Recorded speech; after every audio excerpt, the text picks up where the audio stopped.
Hello universe! It's been over a year since I did my 30-day no sugar challenge, and I wanted to update you on my life without sugar and what I have learned. But this video will probably get a little long, so make sure you use the timestamps down below to navigate to the content that you need. Now let's talk about how I quit processed sugar. The first thing that I did was start a 30-day no sugar challenge to see how I feel. I got all the sugar out of our house. I didn't buy any new things, and that's because you want your environment to support you. If there is any cookies hidden in your house and you are having cravings, believe me, you will do anything to find them. It has happened to me, so I made sure that everything is away and out of sight. I got stocked up on a lot of fruits, a lot of alternatives that we are going to talk about. But what happens if your partner or the person that you live with is not supportive of that?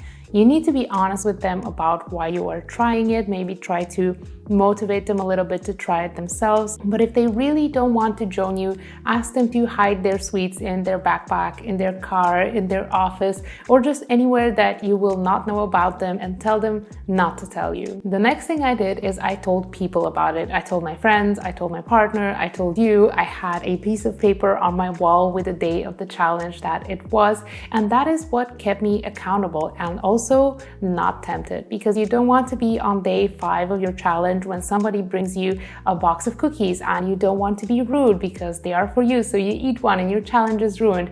You will not be rude if you tell them how you feel. In fact, you can inspire them to try the challenge for themselves. I'm still very vocal about this because it is an ongoing process. I still don't want a box of cookies.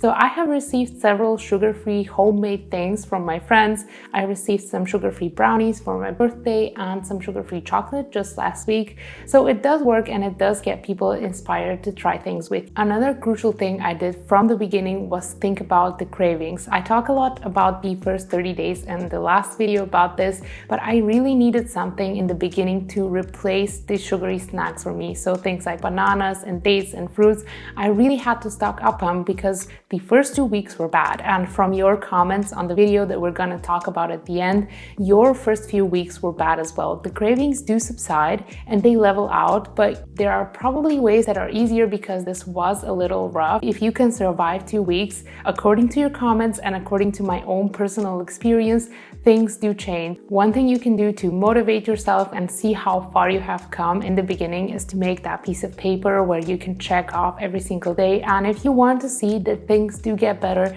write a craving from 1 to 10, how bad it was, and watch as it goes from a 10 to maybe a 2 on an average day. With time, your taste buds reset, and I mentioned this in the last video, but normal fruits start tasting really sweet. So an apple that is very juicy will be enough to get your sweet cravings satisfied, while a date might almost be too much. So after the first month of struggling and resetting my taste for sugar came a period of maybe 4 or 5 months where I didn't trust myself around processed sugar at all. I just didn't eat it until I felt that it was safe to reintroduce it into my life as small rewards or special occasions with 3 very simple rules.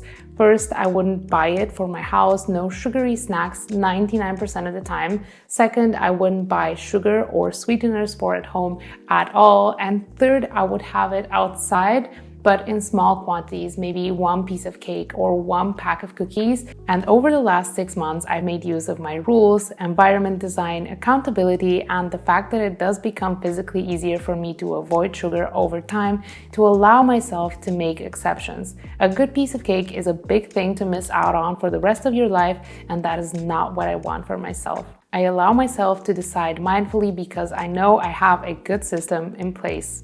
And that is pretty much how I avoided eating processed sugar over the last year. Now I would like to talk about some processed sugar replacements that you can use in your cooking and day-to-day life. First, let's talk about dates. Dates have many health benefits and also taste really sweet, but you have to make sure that you go for the big and the moist ones versus the ones that are so small and dry because they don't taste nearly as good.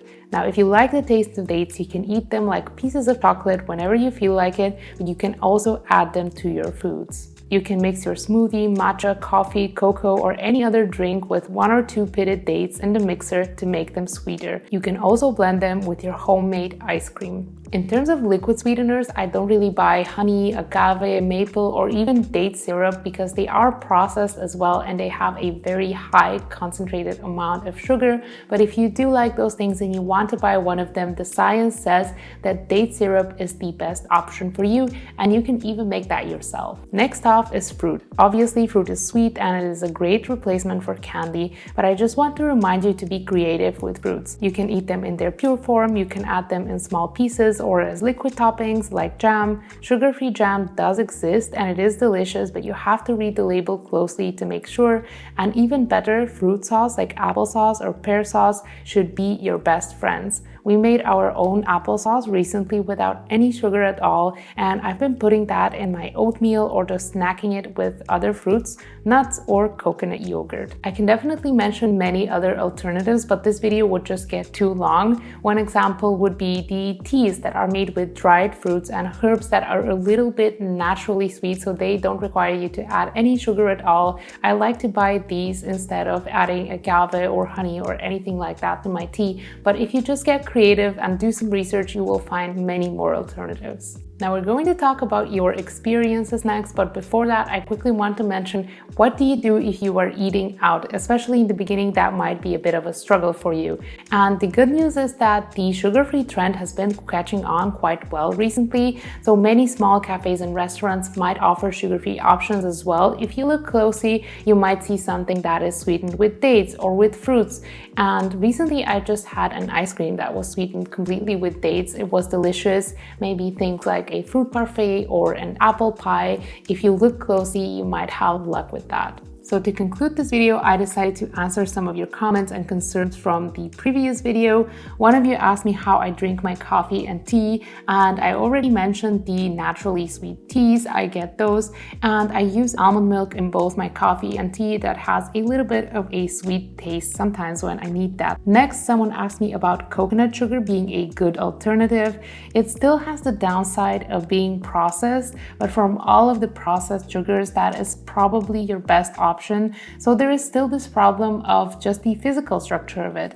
I'm pretty sure it does give a sugar high like any other processed sugar. How do you make sure that you don't binge on another type of food like chips instead? And to that I say, make sure you are never too hungry. So if you are feeling a little bit of light hunger, go for an apple, go for a few nuts, and don't leave yourself getting ravenous to the point where you know you will binge out, and go for foods that are high in fiber because those keep you sated. From the comments, many of you mentioned having more balanced energy levels and feeling less sleepy, and not even liking sugar as much as you thought you did. Some of you also mentioned having bad withdrawals as well, so worse than I had it, trouble sleeping, things like that. You also said, though, that it went away after about 2 weeks.